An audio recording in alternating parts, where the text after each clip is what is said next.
अस्सलाम वालेकुम व्यूवर्स। आज हम एफएससी पार्ट 1 का चैप्टर नंबर 1 का लेक्चर नंबर 8 डिस्कस कर रहे हैं, जिसका नाम है मास स्पेक्ट्रोमीटर। ये पेपर के पॉइंट ऑफ व्यू से बड़ा इंपॉर्टेंट लॉन्ग क्वेश्चन भी है और इसमें से शॉर्ट क्वेश्चन भी आ जाते हैं, तो और कुछ लेंथी भी है। तो मैंने इसे लेंथी के हिसाब से इसके मैंने पॉइंट्स बनाए हैं ताकि आपको नोट करने में भी आसानी हो और याद करने में भी आसानी हो। सबसे पहले हम इसकी देखते हैं डेफिनेशन।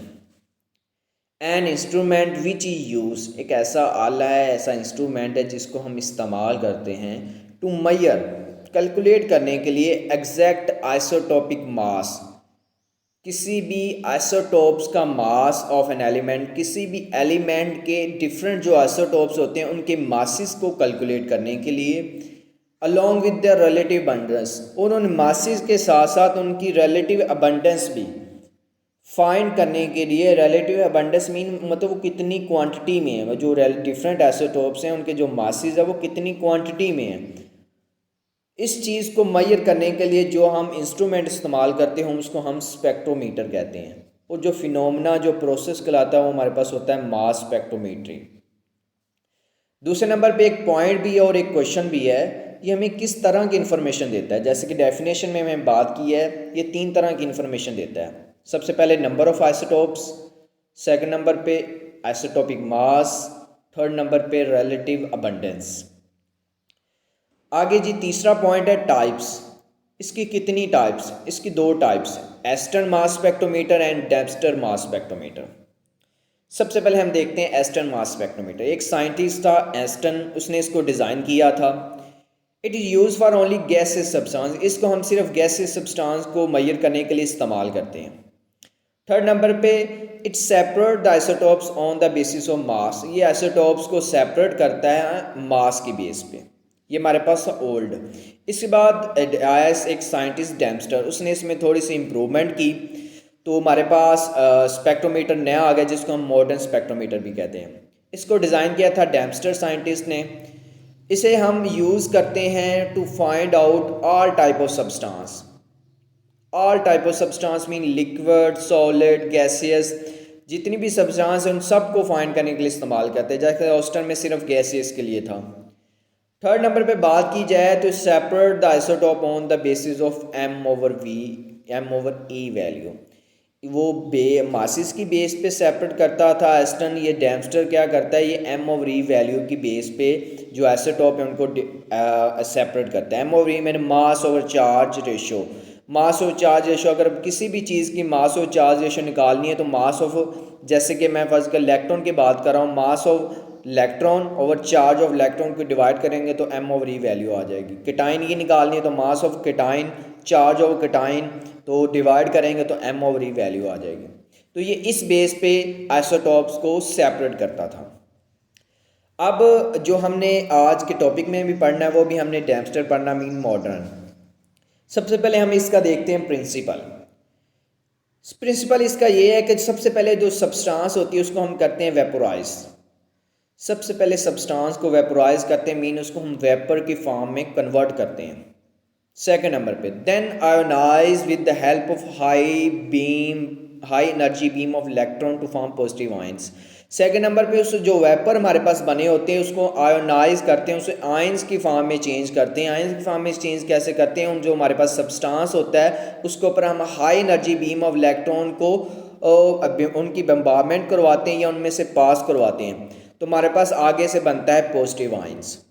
ये जो हमारे पास पॉजिटिव आयंस बनते हैं इनको फिर हम सेपरेट करते हैं on the basis of M over E value, और जो हमारे पास आ जाते हैं उनको सेपरेट हो जाते हैं, आइसोटॉप्स आ जाते हैं, उनको अभी हम रिकॉर्डेड कर देते हैं, और उनको जो रिकॉर्ड करते हैं उनको आगे हम शो करते हैं in the form of peaks. Peaks की फॉर्म में उनको शो कर देते हैं। तो ये इसका बेसिक प्रिंसिपल था। आगे हम इसकी कंस्ट्रक्शन और वर्किंग देखते हैं। कंस्ट्रक्शन की बात करें तो ये एक डायग्राम, बड़ी इजी सी डायग्राम है और इसमें मुख्तलिफ चैम्बर बने हुए हैं, तो इसको आपने देखना है वन बाय वन। सबसे पहले देखें सब्सटेंस है उसको हमने इंटर किया। सबसे पहले थी हमने करनी वेपोराइजेशन, मगर उन्होंने इधर उसका चैम्बर नहीं बनाया हुआ, तो मैं आपको बता देता हूँ कि सबसे पहले हम करेंगे वेपोराइजेशन, मीन वेपोराइज़र के ज़रिए हम जो हमारे पास सब्सटेंस है उसको वेपर की फॉर्म में कन्वर्ट करेंगे। ये हो गया हमारे पास वेपराइजेशन। उसके बाद आता है आयोनाइजेशन चैम्बर। आयोनाइजेशन चैम्बर में आप देख रहे हैं ऊपर हमने लगाया हुआ है हीटेड फिलामेंट और नीचे मैंने एक पॉजिटिव प्लेट्स लगाई हुई है। ऊपर जो फिलामेंट्स हैं उसको हम इस्तेमाल करते हैं इलेक्ट्रॉन को इजेक्ट करने के। इलेक्ट्रॉन कब इजेक्ट होते हैं, जब इसमें से हम करंट पास करेंगे तो जो हमारे पास फिलामेंट है इलेक्ट्रॉन को इजेक्ट करेगा।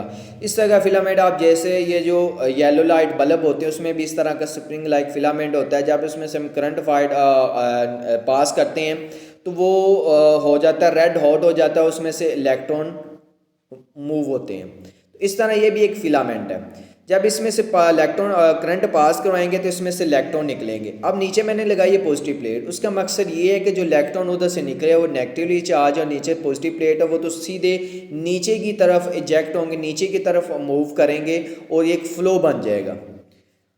अब जो हमने वेपर बनाए हुए हैं तो वो जो वेपर्स जब इसमें से गुजरेंगे तो वो जो हमारे पास वेपर्स हैं ये जो हमारे पास इलेक्ट्रॉन की बम्बार्डमेंट है ये उनको आयंस में चेंज कर देगी, पॉजिटिव आयंस कैटायन में चेंज कर देगी। अब जो कैटायंस हैं मीन आयंस हमारे पास आगे बन गए, आयोनाइजेशन हो गई। आगे हमारे पास सेकंड चैम्बर है एक्सीलेटर, एक्सीलरेशन करते हैं हम आयंस को। एक्सीलेटर में देखें ये एक्सीलेटर आगे चैम्बर है, इसको ये परफोलेटेड प्लेट्स, नंबर ऑफ परफोलेटेड प्लेट्स से बना हुआ है जिसको हम नेगेटिवली चार्ज किया हुआ है। इसको हम एक्सीलेटर कहते हैं, इसको नेगेटिव ग्रिड भी कहते हैं और इलेक्ट्रिक फील्ड भी कहते हैं। यहाँ पे हम जो पोटेंशियल डिफरेंस रखते हैं वो 500 से लेके 2000 वोल्ट तक रखते हैं ताकि ये जो हमारे पास आयंस आए ये उनको स्पीड अप कर सके, उनको एक्सेलरेट कर सके। दो इन पोटेंशियल डिफरेंस को हम ई से रिप्रेजेंट करते हैं। E mean strength of electric field. जब इधर से जो हमारे पास आयंस होंगे नंबर ऑफ परफोलेटेड प्लेट से पास हो जाएंगे, उनको एक्सेलेरेट कर दिया जाएगा तो वो आगे आता है मोनोक्रोमेटिक स्लिट्स। ये जो स्लिट्स का काम है कि जो उधर से आयंस आ रहे हैं उनको स्ट्रेट फॉरवर्ड एक ही बीम से स्ट्रेट फॉरवर्ड पास करवाना, आगे एक ही बीम से निकालना और सीधी। तो आगे ये परफोलेटेड प्लेट्स के बाद स्लिट्स के बाद गुजरने के बाद आगे आ जाता है सेपरेटर। सेपरेटर को हम मैग्नेटिक फील्ड भी कहते हैं, एनालाइजर भी कहते हैं। जब ये नंबर ऑफ आयंस हमारे मैग्नेटिक फील्ड से पास करेंगे तो ये उसका काम ये है कि इनको सेपरेट कर देगा। सेपरेट किस तरह करेगा? सेपरेट करेगा on the basis of m/e value. m/e की वैल्यू के बेस पे उन सबको आयंस को सेपरेट कर देगा।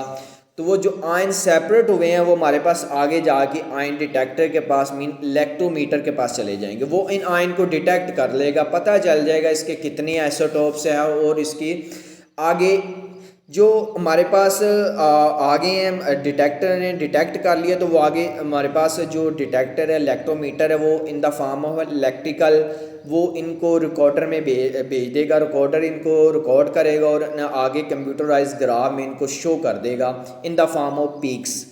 उधर हमें पता चल जाएगा कितने आइसोटोप्स हैं, उनके मासेस कितने हैं, उनकी रिलेटिव अबंडेंस कितनी है। जैसे ग्राफ में एक्स एक्सिस पे हम मासेस लिखते हैं और वाई एक्सिस पे हम रिलेटिव अबंडेंस लेते हैं। तो इस तरह हमें शो हो जाएगा तो इसकी रिलेटिव अबंडेंस कितनी है, इसका मास कितना है।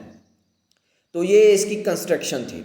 अब जिस तरह हमने कंस्ट्रक्शन किया इस तरह हम अब इसकी वर्किंग भी देखते हैं, वन बाय वन चैम्बर को देखते हैं। सबसे पहले आता है वेपोराइजेशन। जैसे कि मैंने बताया कि इसमें हम क्या करते हैं, जो सब्सटेंस है उसको कन्वर्ट करते हैं वेपर की फॉर्म में।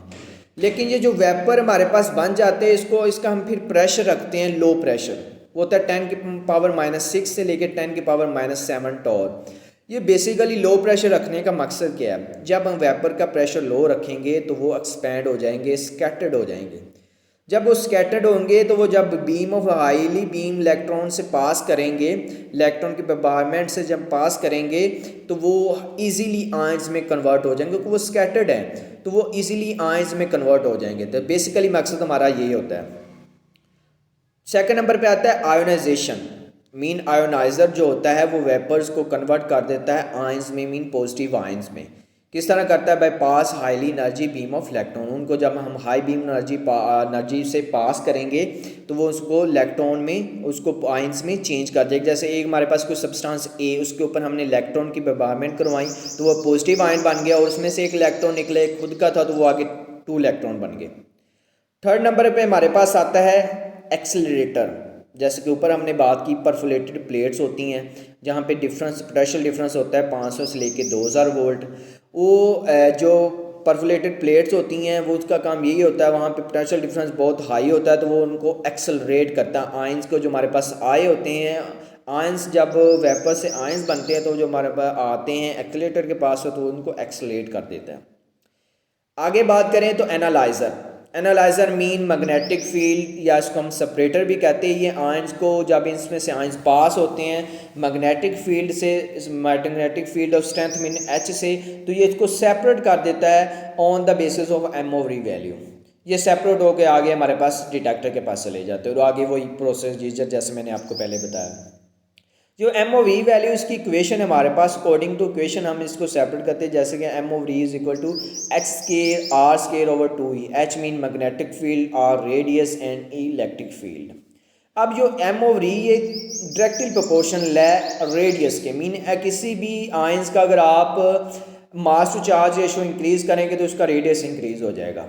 और अगर किसी भी क्या आप रेडियस मीन अगर किसी का रेडियस या किसी का इलेक्ट्रिक फील्ड चेंज करेंगे बढ़ाएंगे तो उसका इलेक्ट्रिक और रेडियस भी इंक्रीज हो जाएगा।